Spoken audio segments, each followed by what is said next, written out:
Hey, it's Kels, and this video is in collaboration with my girl, Love Florette. I don't know what Love Florette thinks, but I'm going to tell you what I think about this Ayesha Curry scandal.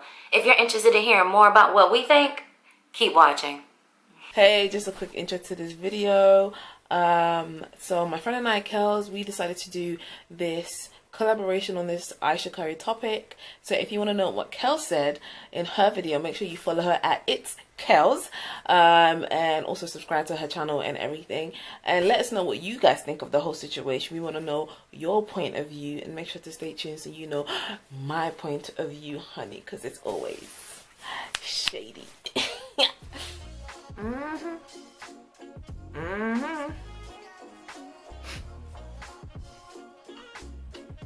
Okay, today we're gonna have a real conversation. We're gonna have a real conversation because you know what? This whole Ayesha Curry thing that's been going on for the past like 2 weeks, I personally didn't want to say anything because I just felt like everyone's talking about it. You don't need to talk about it because everyone's talking about it, you know. And then recently again she came out and she said that something about how she don't feel accepted by black people, this, that and the third, this, that and the third. So let's go back to the first thing she said, because Ayesha Curry came out and said that in the Red Table Talk that she her husband gets all this female attention, he gets groupies, this and that, and she just doesn't, you know, she doesn't understand why she doesn't get any type of male attention. She doesn't get any type of male attention in that sense. And people were saying, well, you know, maybe Steph ain't paying her enough attention, or this, that and the third. Let me tell you something. Ayesha Curry is a famous girl. She's famous. She's famous. People know who she is. I have never read her cookbook. I have never watched her cook show. I have never eaten at her restaurant. Yet I know her name. Why? Because her husband is a superstar. Like, Steph Curry is going to be down as like a basketball legend. Like, that's solidified already. You're famous because of your husband's talent. People know who you are. So when she's saying she's not getting attention, she's not talking about ordinary attention, like walking into a store and everybody knows who you are. She does that. She gets that already. She gets attention already. People stare at her. People look at her. People want to touch her. She gets that attention already. That attention she was talking about was that she wants a man to move to her. She wants a guy to go up to her and be like, yo, what's up? You know, I seen you. I seen you from over there. She wants that kind of attention. And it's crazy that she wouldn't even think in her mind that, you know what, these guys don't want to approach me because I'm married and I'm happily married. And you know, it's a catch-22, because if men were approaching her and asking her for her number, she would turn around and say, these men don't know how to behave, they don't have no decorum, they don't respect themselves, they don't respect marriage, because everybody knows I'm married to a famous person. That's what she would have said if guys were asking her for her number. So it's one of those things where you're doomed if you do, you're doomed if you don't. Okay, and this is something that I've realized that, you know, with a lot of women, like, let's be honest, yeah, because I've seen some crazy traits in women and even in myself, and I feel like, you know what, sometimes as women, yeah, we want something, then we get it, we don't want it. You want a happy marriage, you want, you know, you want to be settled with that man who is successful, who is good looking, who is on his, you know, just doing his thing. You get that, but you're still unsatisfied. You want random men to come in and ask you for your number. For what? For what? And if she talk about, oh well, for 10 years I've just been a mom and a wife. She said it like it's bad to be a mom and a wife. But hold on a second, sis. Nobody forced you to get married to Steph. You could have said no when he proposed. That's one. Two, you chose to be a mother. If you didn't want to be a mother at the age of 22, you shouldn't have had the child. Simples. I mean, in the 21st century that we live in today, there's so many precautions you could take. There's so many things you could do to not be a mother. Let's be frank. So you chose to be a mom at the age of like 22, 23. Now you're 30, you're upset that you're a mother. But who forced you? Who forced you? Because we didn't force you. You wanted to be a wife. You wanted to be a mother. And now that you've got that, you're unsatisfied. And it's crazy because it's like girls her age, and like Ayesha Curry and me are the same age.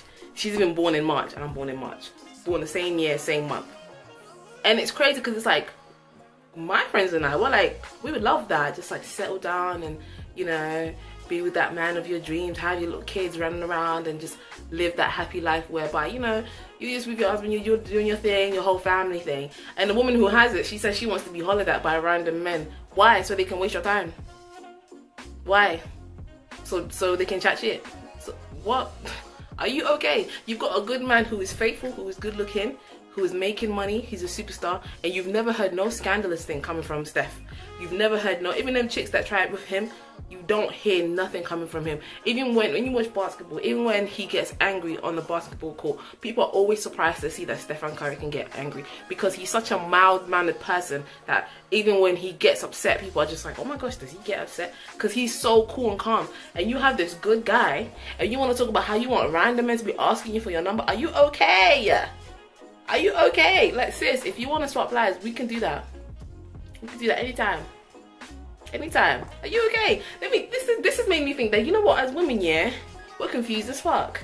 You want the happy life of marriage and kids, you get it, and you want to be hollered at. And another thing, so going back to the second part, her saying that she didn't feel accepted by black people, she doesn't feel accepted by white people, and yeah, because both her parents are biracial. One of them is Jamaican and something, and the other one is something and something.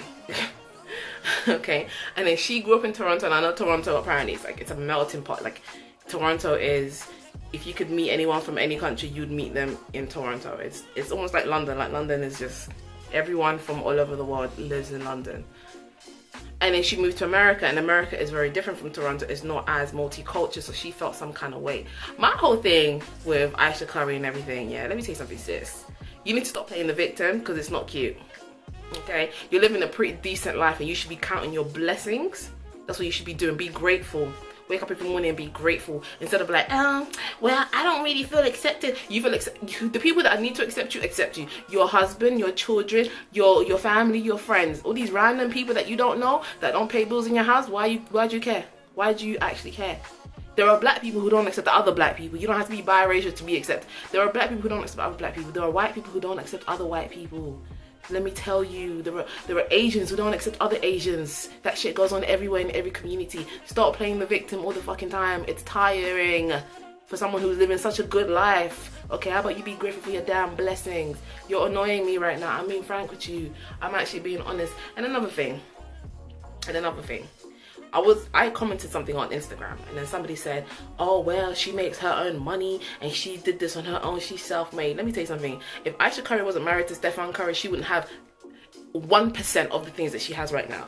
That restaurant, she wouldn't have it. The cookbook, she wouldn't have it. She will be making YouTube videos like me right now. That's what she'll be doing. Exactly like me right now. Okay? So people who are saying that she's self-made, she ain't self-made. We wouldn't know her if it wasn't for her husband. And that's a fact. And what black women need to stop doing is stop taking credit from black men. When a black man helps a black woman out, we love to take credit and say, oh no, I did it on my own. But if a black woman helps a black man out even for 1 week, for the rest of his life, he has to pay back that woman. For the rest of his life, he has to hear about how she helped him and he was down and out. She took care of him. She fed him just because she bought him one meal. She clothed him because she bought him one t-shirt. Like, let's be frank, man. Some of these things we need to stop doing in the black community. The international brown people community, I should call it. We need to stop doing that, okay? Ayesha Curry is who she is today because of her husband. If not, she would just be another light-skinned chick from Toronto who lives in California trying to become an actress. And those people who are saying, oh, well, she was an actress way before she met Steph Curry. She was a guest star in Hannah Montana. She wasn't in no Michael Bay film, okay? She wasn't in no big movie, so let's not get carried away about how she was a damn actor. I know a bunch of people who are actors, and I ain't seen no film. I ain't seen no TV show with their name on it. So please. The end. Make sure to like and subscribe.